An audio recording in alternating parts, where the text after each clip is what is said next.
आपने कैंसर ठीक करे, मैग्नेटिस ठीक कर रहे हैं, कई ऐसी चीज़ें जिसके पास एलोपैथी में कोई दवा नहीं होती वो भी आपने ठीक की है। ऐसे मरीज जिनको लोगों ने हाथ खड़े कर दिए थे वो भी आपने ठीक किए। इतना सब अचीवमेंट के बाद, इतना सब ज्ञान होने के बाद अब आप ये रिसर्च की तरफ क्यों भाग रहे हैं? एविडेंस से एक 18 साल का लड़का उस समय प्रभावित हुआ। जी, वो इसलिए प्रभावित नहीं हुआ कि वो वैद्य चंद्र प्रकाश जी का बेटा है, क्योंकि उसने देखा कि ये जो बार बार ठीक हो रहे हैं इसके पीछे एक विज्ञान है। अब मेरा फर्ज बनता है जो एविडेंस है उनको चैनलाइज करो। तो बहुत जद्दोजहद के बाद कुछ बीमारियों के ऊपर ऐसे एविडेंस कर दिए पैदा जिनको अंधा भी इग्नोर नहीं कर सकता। तो माइग्रेन 30 दिन रहता है, साल भर से रहता है, जिसको डॉक्टर बोलता है कि तुम अपने माँ बाप नहीं बदल सकते, अपने ग्रह नहीं बदल सकते, अब माइग्रेन के साथ ही जीना है। उनको हमने माइग्रेन फ्री, ट्रीटमेंट फ्री और हमेशा के लिए फ्री किया, ठीक हो गए। अब एविडेंस तो पैदा हो गया। अब एक चैलेंज है कि ये काम कैसे करती है। मैं चाहता हूँ कि मैं जो एविडेंस आपके सामने लेके आया हूँ आपके साइंटिस्टों के द्वारा एक कंट्रोल्ड एंड रेगुलेटेड साइंस के तौर पर करें, तभी हमारी सबसे बड़ी इबादत हमारे आयुर्वेद को होगी। Good afternoon, I am doctor Sunil Rai, president UPS university of future. I am today in conversation with Vaidya Balendra Prakash ji, Padmashri, जो हमारे देश के श्रेष्ठतम वैद्य में से हैं, तो ये कहना कम नहीं होगा। और वैद्य जी, बहुत बहुत स्वागत है आपका इस कन्वर्सेशन में। मैं आपसे कुछ सवाल पूछूंगा ताकि आपके अनुभव से हम सबको लाभ प्राप्त हो। तो पहला सवाल मेरा ये होगा आपसे कि अक्सर ये पाया गया है कि विशेषकर ये जो अपनी कन्वर्सेशन हो रही है ये यूथ के लिए ज़्यादा है, जिनको हम जेन ज़ी बोलते हैं। तो एक धारणा है कि जो वैद्य हैं या जो आयुर्वेदिक डॉक्टर्स हैं वो सिस्टम प्रोसेस बेस्ड नहीं हैं, वो क्या करते हैं कुछ समझ में नहीं आता है। और जो एलोपैथिक सिस्टम है वो एक process based, technology based, research based system है, तो उसमें लोगों की ज़्यादा आस्था होती है। तो आपका इस पे लोगों को क्या कहना होगा? हाँ जी, आपका सवाल बहुत अच्छा है और मैं इसका जवाब इसलिए दूंगा कि एक बार अंधेरे में और सूरज में झगड़ा हो गया। जी। तो अंधेरा कहता है कि सूरज को कि तुम मुझे मेरे पीछे पीछे आते हो, तो मेरे पीछे पड़े हुए हो। तो वो झगड़ा होते होते भगवान के पास जाता है। भगवान कहते क्या हुआ? तो अंधेरा कहता है कि सर मैं चैन से बैठ भी नहीं पाता हूँ, ये मेरे पीछे आ जाता है। तो भगवान ने सूरज की तरफ देखा तो बोले साहब मेरा झगड़ा कहाँ होगा, मैंने तो उसको देखा ही नहीं। तो बात यही है कि आज आप हम परिसर में जिसमें बैठे हैं ये हाई टेक परिसर है और आपने क्या देखा, टेक्नोलॉजी देखी है। तो आपने आसमान का नीला रंग देखा है, पर वही आसमान रात को अंधेरे में हो जाता है, उसमें उल्लू, चमगादड़ या जुगनू घूमते हैं, दिन में जुगनू नहीं देखे। तो आयुर्वेद हमें परंपरा से मिला है। अब जैसे आपके घर की माँ समोसा बनाती है, दही बड़ा बनाती है, तो क्या आप उसे अनसाइंटिफिक बोलेंगे? एक बच्चा पैदा होता था जब ये गर्भाधान की थ्योरी पैदा नहीं हुई थी, वाज इट अनसाइंटिफिक? नहीं थी। पेड़ से फल न्यूटन के पहले से भी गिरता था, वाज इट अनसाइंटिफिक? तो हमारे पास दो चीजें हैं कि अनुभवजन्य, जिसको हमने फॉर ग्रांटेड ले लिया। पर मैं कहता हूं कि आयुर्वेद में एक भाव प्रकाश निघंटु है जिसमें मलाई के गुण, रबड़ी के गुण, हलवे के गुण, ये सब एक किताब में लिखे हुए हैं हजारों साल पहले, और उन्होंने इसको बनाया। अब क्योंकि हमें फ्री में मिल गया, हमने उसकी तो कदर करी नहीं। अब आपकी आई नई टेक्नोलॉजी, तो ये एलोपैथी जिसको हम बोलते हैं वो हमारी है ही नहीं। तो विदेशों से तकनीकी आई, तकनीकी मतलब हमको दिख रही है, हमारा श्रुत शास्त्र है, अब वो दृश्य शास्त्र हमें दिख रहा है। तो इसलिए एक कम्युनिकेशन गैप है, नहीं तो उसके बगैर होगा ही नहीं। अगर आयुर्वेद हजारों साल से चल रहा है तो कोई ना कोई तो पैरामीटर होंगे, कोई ना कोई तो प्रोटोकॉल होंगे जो हमारे घरों में खाने बनते आ रहे हैं। जैसे घर में मेरी माँ होती है, वो खाना बनाती है, उसने अपनी माँ से सीखा, उसके पास क्या रेसिपी बुक है कुछ? या मैं भी कुछ खाना बनाता हूँ, मेरे पास कोई रेसिपी बुक नहीं है, तो कुछ उनका दिया हुआ, कुछ अपनी बुद्धि, इस तरह काम होता है। तो अगर हम बोलते हैं कि आयुर्वेदा अनसाइंटिफिक है, मॉडर्न साइंटिफिक है, तो मैंने बोला नहीं, आयुर्वेदा के पीछे साइंस है जिस हम जानते नहीं है, तो it doesn't make it unscientific. We can say we are ignorant about the science behind Ayurveda. बहुत बढ़िया। तो जैसा कहा माना जाए, जैसे कल की गोष्ठी में वाइस चांसलर साहब भी बोल रहे थे कि ज्ञान और विज्ञान, ज्ञान पहले है, क्योंकि ये हजारों वर्ष की जो एक्सपेरिमेंटेशन की है हमारे पुरखों ने, उसके आधार पे ये सब चीज़ें निर्धारित हुई हैं। तो ये बच्चों को समझना चाहिए कि इस आयुर्वेद के पीछे एक बहुत बड़ी एक्सपेरिमेंटेशन है कई सालों की, जबकि आयुर्वेद में और एलोपैथी में तो कोई कंपैरिजन ही नहीं है जहाँ तक कि उम्र का सवाल है। आयुर्वेद तो मेरे हिसाब से सनातन है वो तो, और एलोपैथी मुश्किल से 400 साल 500 साल पुरानी ही विद्या है जो अभी आई है। दूसरा, एक बच्चों को ऐसा लगता है कि एविडेंस बेस, कि ये करते हैं तो ये होता है। We are not coming to research but we are coming to evidence base. इस पे आपका क्या कहना होता है? मैं समझता हूँ कि मैं आयुर्वेद में जब आया, मैंने भी बीएससी करी है, बीएससी ऑनर्स करा है, तो थोड़ा सा एक्सपोजर मेरा मॉडर्न साइंस से। मैंने अपने पिताजी को प्रैक्टिस करते देखा, वैद्य थे, और वो प्राचीन वैद्य अपनी दवा खुद बनाते थे, इलाज करते थे। और उस समय में वैद्य अपना, क्योंकि वैद्य कोई बहुत बड़ा ग्लैमर इशू नहीं था, वैद्य बेचारा शब्द लगता था, और उसकी समाज में कोई ज़्यादा प्रतिष्ठा भी नहीं थी। कोई पैसे वाला हो गया, कुछ हो गया तो बात और है, तो मरता क्या ना करता लोग जाते थे, अरे वैद्य जी को दिखा लो। और वो वैद्य उन किताबों को पढ़ता था जिसमें लिखा है ऐसा कोई रोग नहीं जो इससे ठीक ना हो जी।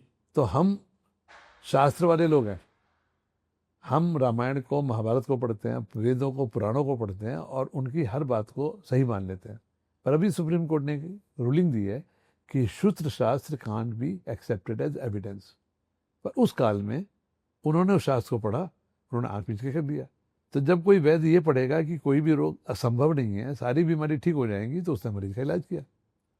और मैंने देखा कि मेरे पिताजी के पास जो मरीज आ रहे हैं ज़्यादातर मरते हुए आते हैं और ज़्यादातर ठीक नहीं होते, पर कुछ लोग ठीक हो रहे हैं। अब जो नहीं ठीक हो रहे थे उन पे मेरा दिमाग नहीं गया, कुछ लोग ठीक हो रहे हैं पर बीमारी दोबारा आ रही है, पर कुछ लोग ठीक हो रहे हैं कि कई सालों से बिस्तर पर पड़े हुए हैं, वो चलने लगे, जैसे ऑस्टियोमाइलाइटिस, बोन टीबी, उसी तरह पेनकेटाइटिस, उसी तरह प्रोस्टेट एनलार्जमेंट, उसी तरह कुछ तरह के कैंसर। तो मैंने कहा ये क्यों ठीक हो रहे हैं? फिर मैंने देखा इनका डायग्नोज करेक्ट थे, क्योंकि साइंस पढ़ता हूँ, तो मैं उसको देख भी पाया कि इनके डायग्नोसिस बड़े बड़े हॉस्पिटल बनाए, पिताजी तो करते नहीं थे। तो जब ऐसा हो रहा है तो मैंने कहा ये अपने आप तो ठीक नहीं होते, क्योंकि अब मेरे पास कहानी किसकी है? मेंडल की कहानी है, मेरे पास गैलीलियो की कहानी है, मेरे पास स्टोरी ऑफ इन्वेंशंस हैं, कि कोई भी चीज़ अगर हो रही है उसके पीछे विज्ञान है। तो वो एविडेंस, पिताजी के एविडेंस, मेरे पिताजी हैं जो नहीं ठीक होते, मैं कहता हूँ उनकी इग्नोरेंस थी, वो हर एक का इलाज कर रहे थे, पर उसी में से कुछ निकल गया है, क्योंकि उन्होंने गलत नहीं किया। मरीज ने आके बोला साहब हमारा इलाज करो, मरीज जी, उसमें से कुछ लोग ठीक हो गए। तो उस एविडेंस से एक 18 साल का लड़का उस समय प्रभावित हुआ। वो इसलिए प्रभावित नहीं हुआ कि वो वैद्य चंद्र प्रकाश जी का बेटा है, क्योंकि उसने देखा कि ये जो बार बार ठीक हो रहे हैं इसके पीछे एक विज्ञान है, वो आया। अब मेरा फर्ज बनता है कि उस जो एविडेंस हैं उनको चैनलाइज करो। तो बहुत जद्दोजहद के बाद आज हमने कुछ बीमारियों के ऊपर ऐसे एविडेंस कर दिए हैं पैदा, जिनको अंधा भी इग्नोर नहीं कर सकता। और वो जब होंगे तो फिर इसके पीछे मेरा क्वेरी है, अगर ये मेरी ठीक हो रहा है इसके पीछे साइंस क्या है? तो एक बीमारी होती है माइग्रेन। मैंने देखा कि माइग्रेन जो दुनिया में लोगों को दुखी करती है, 85 में एक पेशेंट मेरे पास आई, और मेरी इनसाइट से मैंने पाया कि माइग्रेन का संबंध गॉल ब्लैडर के इन्फ्लेमेशन और कोलन के इन्फ्लेमेशन से है जी। ये मैंने सोचा जी। क्योंकि वो मेरठ के सभी टॉप डॉक्टर्स, टॉप वैद्य, टॉप हकीम, टॉप होम्योपैथी के पास जा चुके थे। तो मेरे लॉजिक ने कहा कि कहीं ना कहीं सोच में गड़बड़ है, ये डॉक्टर तो बहुत अच्छे हैं, तो जाना तो जलंधर है, पर साउथ का मुंह कर लिया तो हम नहीं जाएंगे, नहीं मिलेगा। तो मैंने अपनी एक बुद्धि जो होती है ना, एक हमारे यहाँ लिखा है कि आचार्यात पादमाधाते, कि हमें 25% आचार्यों से, गुरु से, किताबों से मिलता है, वो जिंदगी भर मिलते रहते हैं। पादे टू शिष्य में दिया 25% हमें अपनी बुद्धि से मिलता है।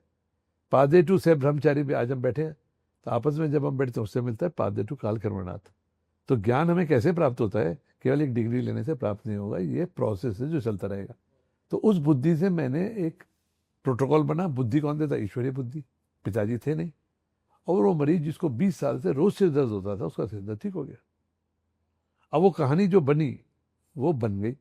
उसके बाद दूसरा आया, तीसरा आया, तो मैंने देखा है कि माइग्रेन के जितने भी मरीज हैं जो एलोपैथी में इनक्योरेबल है, जिसकी कोई साइंस नहीं है, उन सबके गॉल ब्लैडर की जगह पे सूजी हुई है, छोटी आंत बड़ी आंत जब वहाँ सूजी हुई है, पित्त की नाड़ी है। और मैं एक यूनिवर्सल प्रोटोकॉल दे रहा हूँ जो कि आयुर्वेद की विचारधारा के विपरीत है।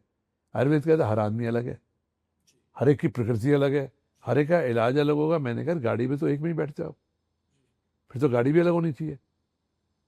मॉडर्न ने क्या किया, एक जूता बनाया 7 नंबर का, तो उसमें शायद 6.75 भी होता होगा, 6.5 भी होता होगा, 7.5। तो उन्होंने किस तरह से स्टैंडर्डाइजेशन किया।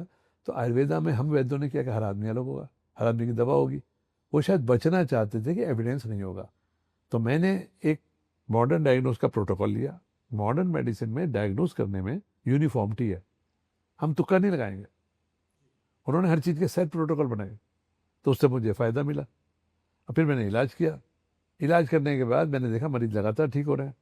हमने अपने कार्य को थोड़ा सा और थोड़ा ठीक किया, विदेशों में प्रकाशित किया कि हिंदुस्तान में एलोपैथिक डॉक्टर कहते वो तो वैद्य है, हम नहीं बुलाएंगे। और आयुर्वेद के डॉक्टर कहते थे ये मॉडर्न प्रोटोकॉल करता है, हम नहीं बुलाएंगे। ये बात पित्त कफ नहीं बोलता है। पर मुझे अंग्रेजों ने बुलाया 2006 में पहली बार लंदन में इंटरनेशनल सिंपोजियम ऑन माइग्रेन में। मैंने अपना पोस्टर लगाया, वाहवाही हुई, एक्सेप्ट हुआ, सब चीज़ हुई। पर उनको समझ में नहीं आया मैं कर क्या रहा हूँ। मरीज तो ठीक हो रहे हैं क्योंकि वो डायरेक्ट काम नहीं कर रहा है। खैर धीरे धीरे करते हुए अब एविडेंस तो पैदा हो गया। अब हमारा काम ये है, फिर हमने ऑल इंडिया इंस्टीट्यूट में भी जाके एक रैंडमाइज ट्रायल कराया न्यूरोलॉजी का। ये देश का पहला था, क्योंकि हम बातें तो बहुत बड़ी बड़ी करते हैं पर जब करने जाते हो तो परमिशन ही नहीं मिलती है। तो मुझे करीब 4 साल की जद्दोजहद के बाद ये कागज वो कागज, जिद्दी हूँ, रैंडमाइज ट्रायल हुआ और हमने दिखाया कि जो माइग्रेन 30 दिन रहता है, साल भर से रहता है, जिसको डॉक्टर बोलता है कि तुम अपने माँ बाप नहीं बदल सकते, अपने ग्रह नहीं बदल सकते, अब माइग्रेन के साथ ही जीना है, उनको हमने माइग्रेन फ्री, ट्रीटमेंट फ्री और हमेशा के लिए फ्री किया, ठीक हो गए। अब एविडेंस तो पैदा हो गया। अब एक चैलेंज है कि ये काम कैसे करती है। तो मॉडर्न मेडिसिन सारी मुर्दों के ऊपर टेस्ट होती है। माइग्रेन जिंदे लोगों को होता है, कोई मॉडल नहीं है। तो जो एग्जिस्टिंग मॉडल है माइग्रेन का, उसके ऊपर फार्माकोलॉजी डिपार्टमेंट ने काम किया। माइग्रेन की दवा सेडेटिव है, एंटी डिप्रेसेंट है, एंटी कन्वल्सेंट है, एनाल्जेसिक है। उस किसी मॉडल पे ये दवा काम नहीं करती है। तो अब 2 चीज़ें हो गई, काम नहीं करती एग्जिस्टिंग मॉडल पे, पर क्लिनिकल पे काम करती है। अब साइंटिस्ट के लिए चैलेंज होगा क्या, यार नहीं काम करती है, डिस्कार्ड कर दो। दूसरा है कि नहीं, अगर एक काम कर रही है इसके पीछे कोई विज्ञान है। तो हमने एविडेंस पैदा किया किन के लिए, एक जिज्ञासु मनुष्यों के लिए। आयुर्वेद कैसे आया, जानवर में हम पैदा हुए हैं, हम एनिमलिसिटी की बात करते हैं। हम जंगल में रहते थे, एक जानवर बीमार हुआ, उसने खाना छोड़ दिया, एक कोने में बैठ गया जहाँ हवा नहीं चलती है। फिर थोड़ी देर तक जुगाली करता रहा, फिर उसको थोड़ा सा यूरिन हुआ, पॉटी हुई, फिर वो उठा, उसने जाके कोई घास खा ली, फिर आके बैठ गया, फिर थोड़ा सा पानी पी लिया। इसको बोला लंघन। बीमारी में सबसे पहले लंघन करें, खाना हल्का कर दे। अब आदमी ने क्या देखा, उसने भी जड़ी बूटी खाई, वो भी ठीक हो गया। पर इंसान की फितरत और जानवर की फितरत में फर्क है। इंसान में क्या है, मनन करना, ऊहपो करना, विचार करना। वो जब बीमार हुआ उसने उसी जड़ी बूटी को थोड़ा दूर जाके खाया, वो काम नहीं हुआ। तो एक ने बोला वहां पे देवता वास करते हैं, उसने वहां पर पूजा शुरू कर दी। दूसरे ने बोला वहां पे भूत रहते हैं, तो उसने कहा दिया लगा दे कि वहां मत जाओ। एक तीसरा आदमी था, बोला नहीं, ना देवता होते हैं ना राक्षस होते हैं, वहां की मिट्टी पीली है, वहां की मिट्टी लाल है। तो ये लाल मिट्टी उस पौधे में जो गई है उसने काम किया है। पार्टिकल्स पर millions of that mineral are working. तो उसने क्या किया, इस मिट्टी को मैं पौधे में घुमाऊंगा, वहाँ खाने जाऊंगा, तब उन्होंने कहा इस मिट्टी का मैं निकालूं जो मिनरल्स है, और उनको ऐसी भस्म पर डालूं जिसको मैं यहाँ भी खा लूँ वहाँ भी खा लूँ। तो रस शास ऐसे बना। सोना चांदी तांबा नेचर में क्यों मिलते हैं, यथा ब्रह्मांडे तथा पिंडांडे। तो आयुर्वेद का जो विकास हुआ वो सतत ऑब्जर्वेशन, सतत डॉक्यूमेंटेशन करके हमें बना मिल गया, और वो मिल गया। अब हमारा फर्ज है कि, और मैंने उसमें एक छौंका लगाया कि जो मुझे मिला, मैंने उस एविडेंस को इस फॉर्म में किया, पायलट हिस्ट्री करके, चाहे वो ब्लड कैंसर हो, चाहे वो पैनकेटाइटिस हो, चाहे वो माइग्रेन हो, चाहे एलर्जिक राइनाइटिस हो, आज उसको कोई भी चैलेंज नहीं कर सकता, उसको पब्लिश भी कर दिया। अब आप साइंस के आदमी रहे हैं, आपने मेंडल का नाम सुना होगा। कोई फादर थे, उन्होंने चर्च के बैकयार्ड में मटर के ऊपर कुछ अनुभव देखे कि एक गुण एक पीढ़ी से दूसरे में जाते हैं। उस युग में कहते थे बाइबल में कि सारा भगवान जीसस क्राइस्ट है, वो एक एक मटर पैदा करते हैं। जैसे हम कहते हैं हर इंसान को भगवान बना रहा है, अरे भगवान है, पर एक बायोलॉजी भी है। पेड़ से पत्ता गिरता है, तो उसने अपने अनुभवों को लिखा, किसी ने डंडा नहीं मारा था उसको कि तो ऐसा कर, चर्च का काम था। टेबुलेट किया, पब्लिश किया, मैन्युस्क्रिप्ट बनाई, और मर गए वो। 20 साल के बाद जब किसी ने खोजा तो उनका काम निकल आया। तो he was called father of genetics. मुझे नहीं पता वो पबमेड जर्नल था कि कौन सा जर्नल था, पर वो पब्लिश था, इसलिए विजिबल था। तो आज मैंने यही मॉडल बनाया कि जो मैं कर रहा हूँ चुपचाप उसको डॉक्यूमेंट करता हूँ, लिख देता हूँ, क्योंकि आपकी ज़िंदगी में जो आप सोचोगे वो कभी नहीं होगा। सच तो है बेकार हमें गम होता है, जो सोचा था दुनिया में वो कम होता है। तो मैंने डॉक्यूमेंट किया, एविडेंस पैदा किए। अब उसका नतीजा है कि आज मैं आपकी यूनिवर्सिटी में क्यों बैठा हूँ, क्योंकि मेरे पास एविडेंस है। आपके बच्चे एविडेंस देखते हैं, और मैं उनको चैलेंज दे रहा हूँ कि बेटा ये इस एविडेंस के पीछे की साइंस को अगर डेवलप करोगे तो इस हमारे ऋषियों मुनियों की पैदा की हुई इस ज्ञान को तुम विज्ञान से जोड़ के देश के लिए नोबेल प्राइज लेके आओगे। ठीक, नहीं बहुत बढ़िया है। तो ये आपने बहुत अच्छे से समझाया वैद्य जी कि ये एविडेंस हैं, भरपूर हैं, खाली डॉक्यूमेंटेड नहीं आज थे। की भाषा में परिभाषित हाँ, करना है। जैसे जो एक चीता परिभाषित करना। 70 किलोमीटर 70 वो चीते की तरह दौड़ता है, हमने भाषा के बदले इतने किलोमीटर से दौड़ता है। गाड़ी कितनी दूर जाएगी, जब तक सूरज वहां से वहां तक जाएगा। तो we were using those protocol and parameter जो वहां पर अवेलेबल थे। अब मेरे पिताजी बोले अमरूद की लकड़ी लगाओ, वो स्टैंडर्डाइजेशन तो हो गया कि अमरूद की लकड़ी हो गई, अब पेड़ तो पेड़ ही रहेगा। पर उन्होंने अमरूद की लकड़ी क्यों लगाई, तो हमने हीट सेंसर लगा के उसका टेम्परेचर देख लिया। तो हमें उस अनुभव को आज की भाषा में परिभाषित करने के लिए तकनीकी चाहिए होगी, और innovation means tradition with technology. जी, बहुत बढ़िया। दूसरा एक प्रश्न ये उठता है जेन जी के दिमाग में, और कुछ लोग जिन लोगों को इतना ज्ञान नहीं है और जो विज्ञान को ही ज्ञान समझते हैं, डायग्नोसिस पे एक बहुत बड़ा प्रश्न होता है। तो वो कहता है जी हम तो गए थे वैद्य जी के पास, वैद्य जी ने ऐसे नाड़ी पकड़ी, कान के पास कुछ ऐसे उन लोग लिया, थोड़ा ऊपर देखा, लगता शायद अपने भगवान को याद कर रहे थे, और उसके बाद बोल दिया तुमको ये बीमारी है और तुम ये खा लो, ये सुबह ये शाम ये खाना है ये नहीं खाना है। कुछ उन्होंने टेस्ट तो किए ही नहीं। तो उनके पास कैसे वैद्य लोगों को ये डायग्नोसिस हो पाती है? जबकि दूसरे हम जाते हैं तो वो तो हमसे ये वाला टेस्ट, ईसीजी, इको, फलाना ठिकाना कराते हैं, पर वैद्य तो ये नहीं कराते हैं। तो कैसे उनके पास ये आ जाता है? देखिए अगेन फिर वही बात है, अनुभव की बात। जी, मेरे पिताजी एक वैद्य थे, और वो आसमान देख के प्रेडिक्शन करते थे कब बारिश होगी, कभी हफ्ते की, कभी 15 दिन की, कब बारिश भागेगी। तो अनुभव से, क्योंकि आयुर्वेद में लिखा है ऋतुचर्या। अभी आप बाहर निकलेंगे तो आपको खेतों में एक घास सफ़ेद फूलों वाली मिलेगी, वो भादों की पूर्णमासी जिस दिन खत्म होती है उसी दिन होती है। सही।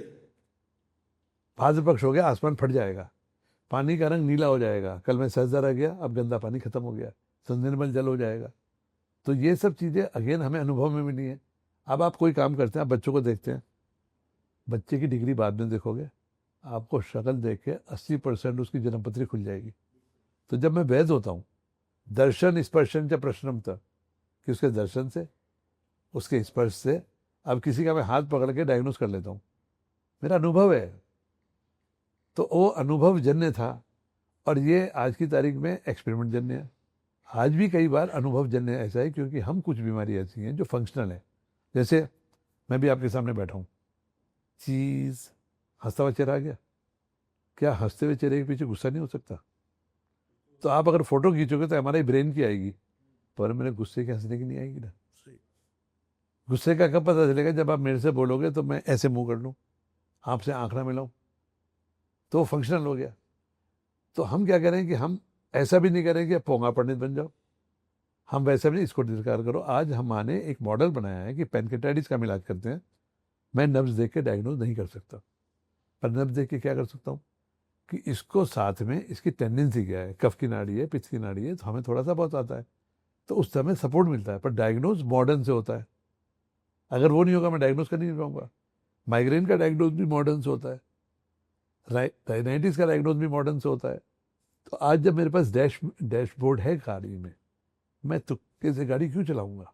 सही। और हम आयुर्वेद को मिस्टिसिज्म में कब तक रखेंगे? तो हमको बड़ा मजा आता है। वैद्य जी के पास गए और वैद्य जी ने फटाक से बता दिया। अब किसी ने डकार मारी तो वैद्य तो चतुर है, चला गया तो गए जरूर कुछ भारी खा के आया है।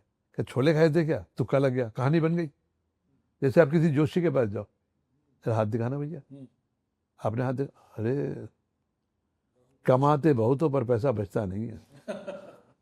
सीधे बोलेगा ना, बोले तुम्हारे ना बहुत सारे कुछ दुश्मन है, वो तुम्हारा भला नहीं ये चाहते। तो सबके साथ फिट हो जाता है। हाँ, और तुम्हारा बहुत अच्छा समय आने वाला है, बहुत अच्छा आएगा, ये भी अच्छा लगता है। पर तुम्हारा ना कोई एक हिडन एनिमी है, तुम्हारे ग्रह चालक से। ढूंढने लग गया तो कौन? पर एक बात है, अगर आप करते रहोगे ना तो हो जाएगा। और पंडित जी बड़े खुश हैं। तो मुझे याद है मैं 78 में ट्रैकिंग किया करता था, और ऐसे ही जम्मू किश्तवाड़ में गया था जहाँ पे भी बाढ़ आई थी। वहाँ पे मैंने किसी ऐसे ही मैं देख रहा था तो बोले आप हाथ देखते हो? मैंने तुक्के मारे डीएफओ को, वो पूरे गांव में हो गया, भैया हमारे पीछे लाइन लग के हाथ देगा। भाई भैया मुझे कुछ नहीं आता। तो एक एस्ट्रोलॉजिस्ट डे करके हमने पढ़ी है, हमने कहानी पढ़ी है, तो हमें मिस्टिसिज्म में मजा आता है। तो हम लोगों के अभी बिलीफ है, हम विदेश के उस 16th सेंचुरी में जहाँ पर सब चीज़ें चर्च से होती थी, पर उन्होंने विज्ञान को और धर्म को अलग कर दिया। धर्म मेरी आस्था है, और आज हमारा हिंदुस्तानी जो है वो रिलीजन में 67% कंट्रीब्यूट करता है और साइंस में 2% देता है। विदेशों में उल्टा है, वो लोग साइंस में देते हैं। तो अभी आयुर्वेद हम उस ट्रांजिशन फेज में हैं कि हम मिस्टिसिज्म और साइंस के बीच में नहीं कर पाते। मिस्टिसिज्म विच इम्प्रेस, पर ले मैन भी तकलीफ होगी तो दूसरी जगह जाएगा। वैद्य ने बता तो दी, पर जब घर में हार्ट अटैक हुआ फिर वैद्य के पास नहीं जाएगा, फिर सीधे वहाँ जाएगा। तो हमारा प्रयास होना चाहिए कि आयुर्वेद का जो मिस्टिसिज्म है उसको हम जितना डिस्कार्ड कर सकें। अभी आयुर्वेद से डायबिटीज ठीक होती है, पर अभी अखबार में आपने पढ़ा होगा कि आयुर्वेद की दवाइयों में ज़बरदस्त मेटफॉर्मिन और वो जो दूसरी दवाइयाँ हैं उनकी अंधाधुंध मात्रा मिली है। वो क्या है कि वी फील कि आयुर्वेदा से डायबिटीज़ ठीक हो सकती है, ये एक भ्रम है। मैं खुद डायबिटीज को 15 साल से इंसुलिन क्यों ले रहा हूँ? तो आपने चश्मा लगाया हुआ है, आपकी आँख घिस गई, मेरी पेनक्रियास घिस गया, मैंने वो लगा लिया। बाल सफ़ेद हो गए, मैंने काले कर लिए, किसी के 40 में 45 में। तो अननेसेसरी हम उस मिस्टिसिज्म का, लोगों की बिलीफ का फायदा उठाते हैं कि वैद्य ने तो नब्ज देख के बता दी डायबिटीज़ है। अरे शक्ल देख के बता दूंगा डायबिटीज़ को, मुंह पर पफीनेस है, कमज़ोर हो गया है, भाई तुम्हें तो डायबिटीज़ लगती है। या वो बैठा था बाहर, 2 बार बाथरूम चला गया। तो ये एक जादू नहीं होता, काला जादू, काला जादूगिरी है। तो नब्ज देख के हम बताते हैं, हाँ भाई क्या आप चाय पी के आए हो? पित्त की नाड़ी है। एक का तुक्का लग गया, हवा हो गई कि वैद्य जी ने तो बता दिया चाय पी के आए थे। तो कौन नहीं पीता सुबह चाय? अरे एक आदमी नहीं बोला, नहीं पिया, तो उसको उड़ा दिया हमने। जी नहीं, बहुत बढ़िया। तो डायग्नोसिस पे ही और आगे चलते हैं वैद्य जी। जैसे अभी आपने बताया कि एक अनुभव है, आप देख करके समझ जाते हैं कि इसको क्या हो सकता है, क्या होगा। एक अनुभव है, और पढ़ा है, अनुभव किया है, ऐसे केसेस आपने सॉल्व किए हैं। आपने जो केसेस सॉल्व किए थे उसी के लिए आपको पद्मश्री मिला था, जिसके लिए आपको बहुत बहुत अनुमोदन है। तो ये इसका एक सही बैलेंस कि कितना हम अनुभव पे अपने आप को बेस करेंगे और कितना हम जो ये टेस्ट होते हैं, डायग्नोस्टिक प्रोसीजर्स हैं, उन पे बेस करेंगे, और कौन सा पहले है। लंदन से आई जी। वो एक डॉक्टर की बीवी थी, उनको मल्टीपल स्क्लेरोसिस नाम की बीमारी हुई।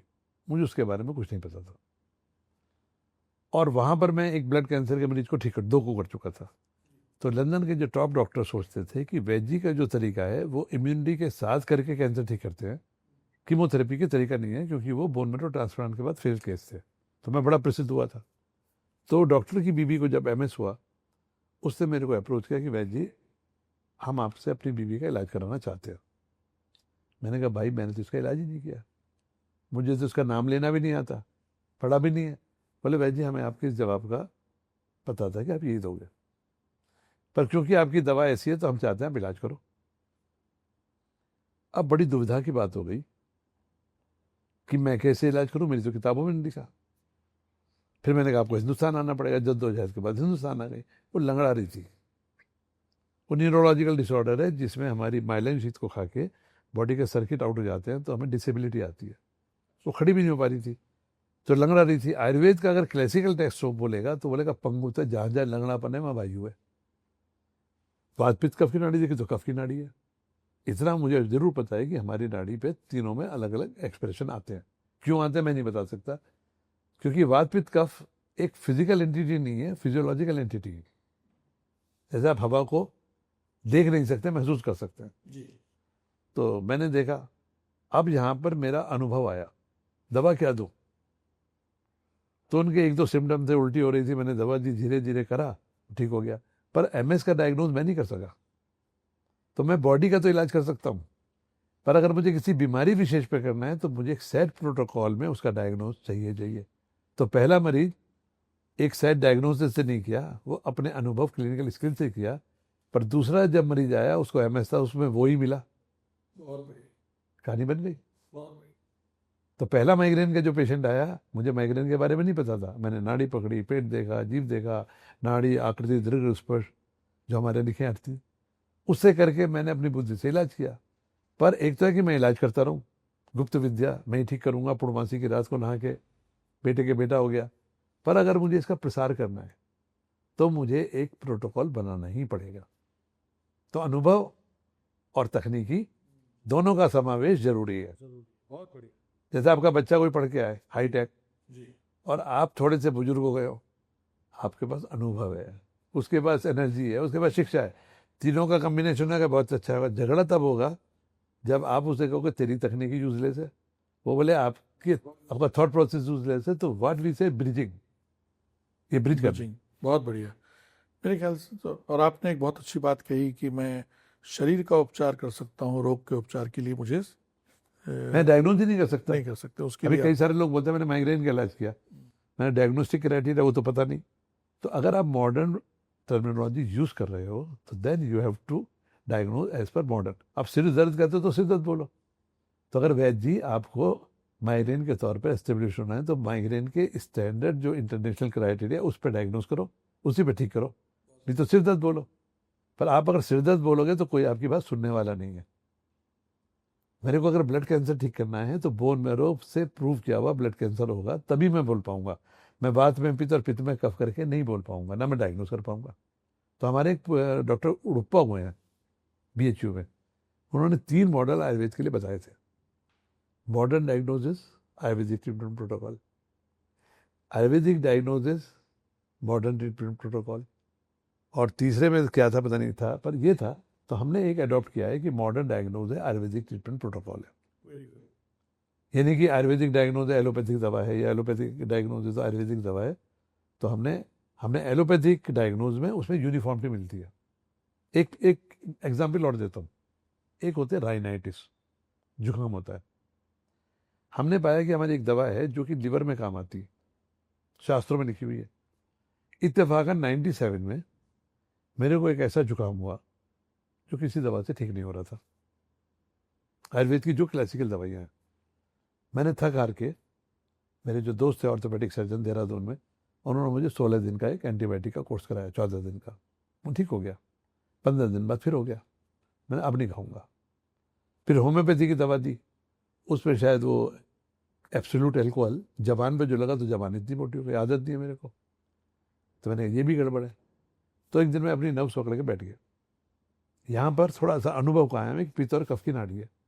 अब वैद्य हूँ, मैं ये तो नहीं कहता कि शास्त्र है, शास्त्र में तो लिखा है जहाँ पित्त और कफ है वहाँ कड़वा और कसेला चाहिए, और कड़वा और कसेला जबान पे आता है, कैप्सूल में खाओगे तो नहीं आएगा, उसके गुण अलग है।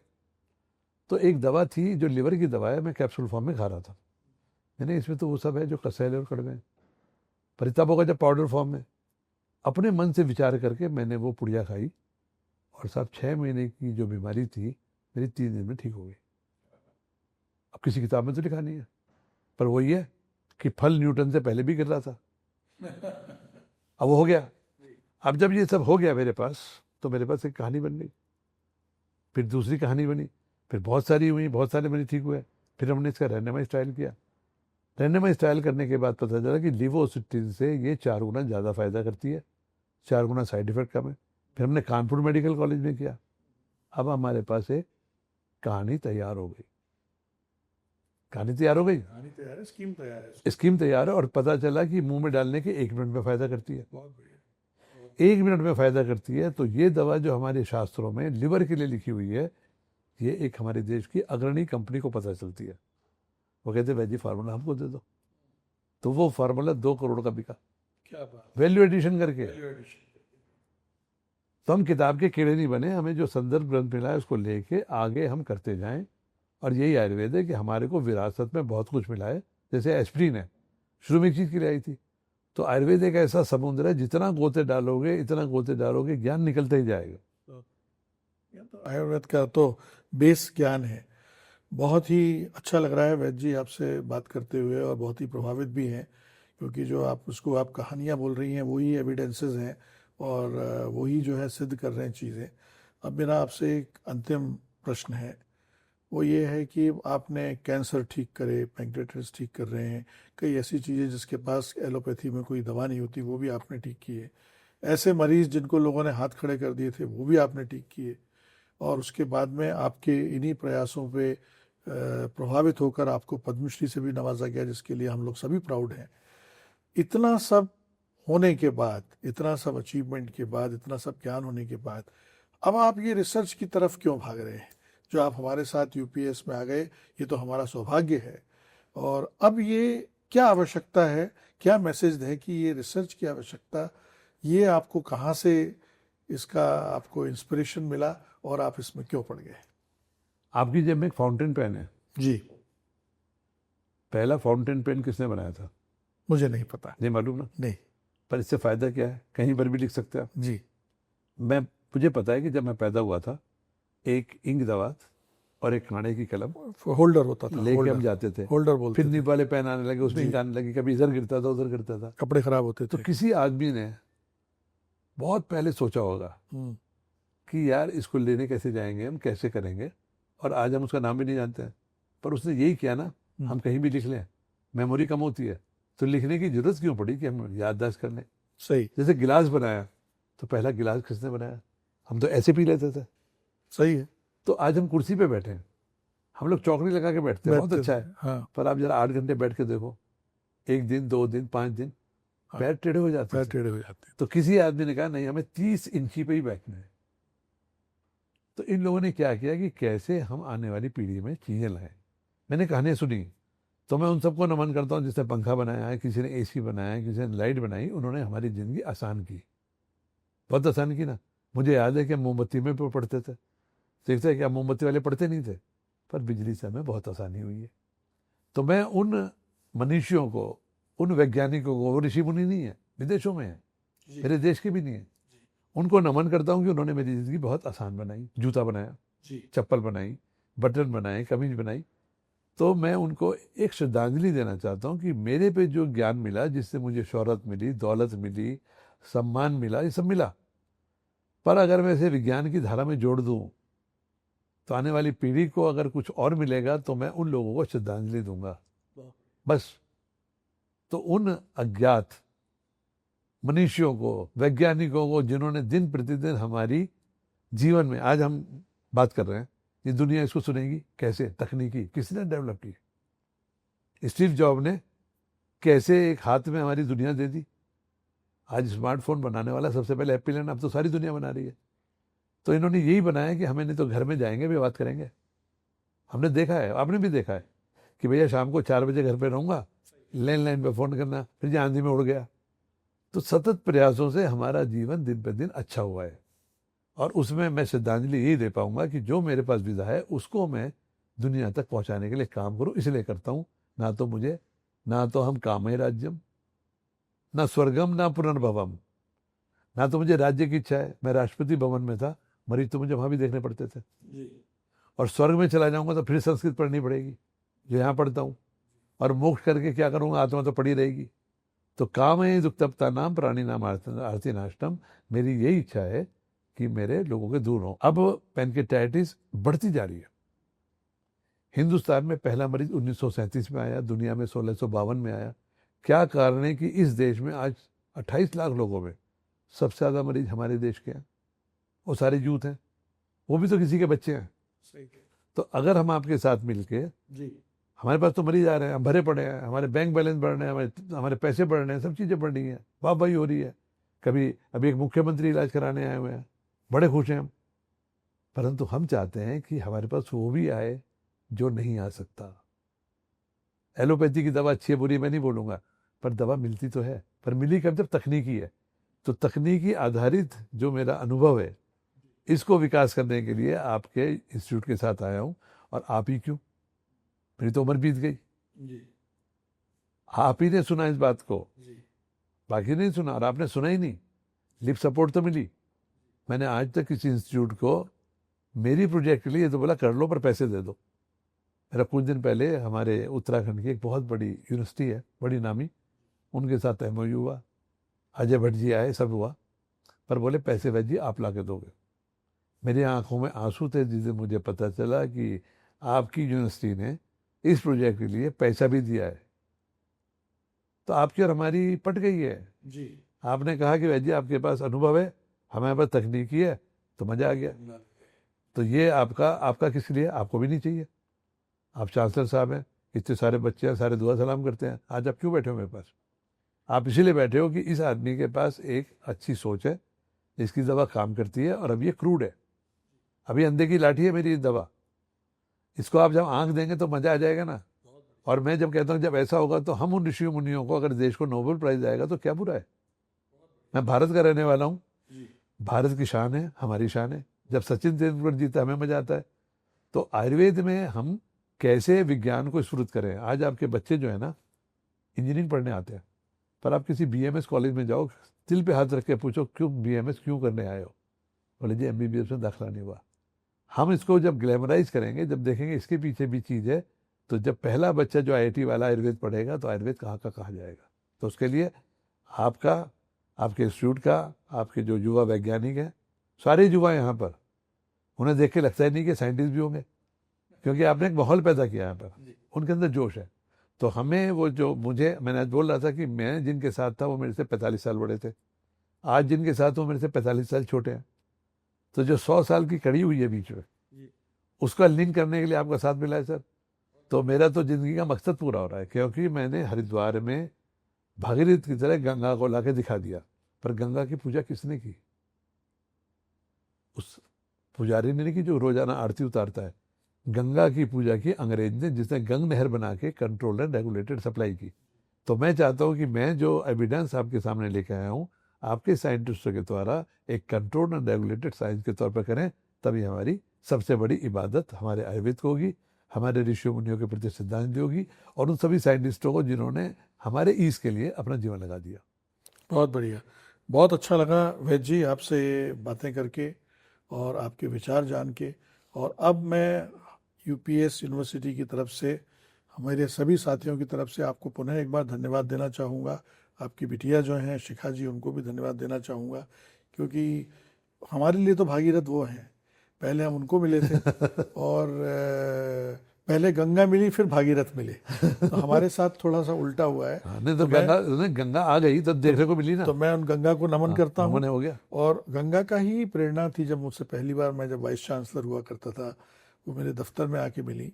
और उस समय हमारे उसमें दिमाग में यही चलता था कि ये एक बहुत अच्छी कॉम्बिनेशन बनेगी जो शिखा ने बनाई, जो मेरे साथियों के साथ जो यहाँ बैठे हुए हैं इस कमरे में, उनके साथ मिलकर के उसने जो काम करना शुरू किया, जो भस्मा का प्रयोग वो कर रही है, वो उसके साथ में उसकी तकनीक जोड़ करके, वो तो उन्होंने तो उसके उपचार, उसके सॉल्यूशन निकालिए हैं। उसका वॉट हमारे साइंटिस्ट गेंजिस कैनाल, अपर गेंजिस कैनाल बननी शुरू हो गई है। है। भगीरथ ने पुरखे तरे, और मैंने भी तरजी है बिल्कुल, पर शिखा जो कर रही है वो आने वाली पीढ़ियों को तरेगी आपके साथ। गेंजिस कैनाल, और ये गंगा तो भारतवर्ष में बहती है। हाँ। ये जो गंगा अभी बनने वाली है, ये समूचे विश्व में बहेगी। देखो गंगा समुद्र विश्व में जाती है जी, गंगा रुकी नहीं, गंगा रुकी नहीं। गंगा की पूजा हरिद्वार में हो रही थी, हाँ जी, गंगोत्री में जो है, पर वो जाते जाते गंगा अपना सागर देश छोड़ के बांग्लादेश में जाते हुए घुस गई, जहाँ उसका नाम भी बदल गया, पद्मा हो गया। हाँ फिर जी, आखिर में जब गिरी है हाँ, तो उसका नाम मेघना है। मेघना है जी। पर वो समुद्र में क्यों गिरी? क्योंकि बादल नहीं बना सकती, तो जो बारिश गिरती है ना जी, पार्टिकल्स पर मिलियन हर बूंद में गंगा होती है। तो गंगा यहाँ नहीं है, गंगा गंगा तो अपना सर्वव्यापी। सर्वस्व दे के करती है, तो सर्वस्व। ये ज्ञान गंगा हाँ, समुद्र में जब विलीन होगी तो विज्ञान के समुद्र में लीन होकर सबके पास जाएगी। बहुत बहुत बढ़िया। थैंक यू वेरी मच वैद जी। हम लोगों के साथ एसोसिएशन, जिसके लिए हम लोग बहुत बहुत अपने आप को गर्वान्वित महसूस करते हैं, और हमारी ये जो गंगा है इसी तरीके से समुद्र बने, और आगे इसी शुभकामनाओं के साथ मैं doctor Sunil Rai, president UPS, वैद बालेंद्र प्रकाश जी के से अब विदा लेता हूँ। आप सबको, आप स्वस्थ रहें, मस्त रहें। नमस्कार। आज मेरा बहुत अच्छा वार्तालाप डॉक्टर सुनील जी से हुआ। आप चांसलर हैं, मैं जानता हूँ इनका समय बहुत कीमती है, हम थोड़े लेट भी हो गए। मुझे बहुत सम्मान मिले, और ये भी मुझे मालूम है कि मैं देश का सबसे कम उम्र का पद्मश्री हूँ, पर मुझे आज चांसलर साहब के साथ जो रूबरू करने का मौका मिला, जो इन्होंने सम्मान दिया, मुझे हौसला अफजाई दी, और जो मेरी तारीफ़ें की मेरे काम के लिए, मैं समझता हूँ इससे बड़ा पुरस्कार भारत सरकार भी मेरे को नहीं दे सकती। आपने हमारी बातों को सुना, और इसके लिए मैं आप सबका और सुनील जी का बहुत बहुत धन्यवाद।